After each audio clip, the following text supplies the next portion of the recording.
দাদা আমি তো বিধবা হয়ে গেলাম, এই কথা বললেন অভিনেত্রী প্রিয়াঙ্কা সরকার। স্বামীকে হারিয়ে দিশেহারা হয়ে পড়েছেন অভিনেত্রী প্রিয়াঙ্কা সরকার। তার একটি কথাই সকলের হৃদয় ছুঁয়ে গেছে।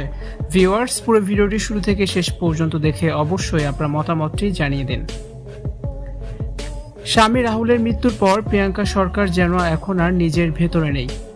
রাহুল যেন সাথে করে তাকেও নিয়ে গেছে। কলকাতার জনপ্রিয় অভিনেত্রী প্রিয়াঙ্কা সরকারের ব্যক্তিগত জীবনে নেমে এসেছে গভীর শোকের কালো ছায়া। স্বামী রাহুল বন্দ্যোপাধ্যায়ের আকস্মিক প্রয়াণে ভেঙে পড়েছেন এই অভিনেত্রী। সম্প্রতি সামাজিক যোগাযোগ মাধ্যমে একটি ভিডিও ভাইরাল হয়েছে প্রিয়াঙ্কা সরকারের, যেখানে অত্যন্ত বিধ্বস্ত অবস্থায় দেখা যায় প্রিয়াঙ্কা সরকারকে। স্বামী রাহুলের শেষকৃত্য থেকে ফিরে মানসিকভাবে বিপর্যস্ত হয়ে পড়েন প্রিয়াঙ্কা সরকার।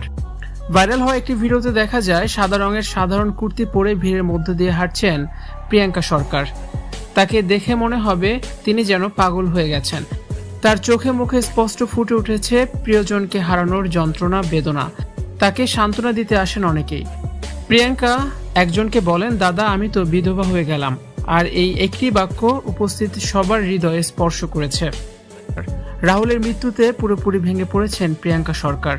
চোখ দিয়ে পানি না পড়লেও তার হৃদয় ভেঙে যেন টুকরো টুকরো হয়ে গেছে। প্রিয়াঙ্কা সরকার সম্পূর্ণ নিরলঙ্কার অবস্থায় জনসম্মুখে এসেছেন।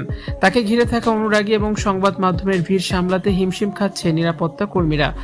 তার এই বিমর্ষ চেহারা দেখে সোশ্যাল মিডিয়ায় ভক্তরা গভীর শোক প্রকাশ করছেন। রাহুল ও প্রিয়াঙ্কার জুটি শুরু হয়েছিল চিরদিনই তুমি যে আমার ছবির মাধ্যমে। পর্দার সেই প্রেম বাস্তব জীবনে গড়লেও মাঝখানে অনেক উত্থান পতন ছিল।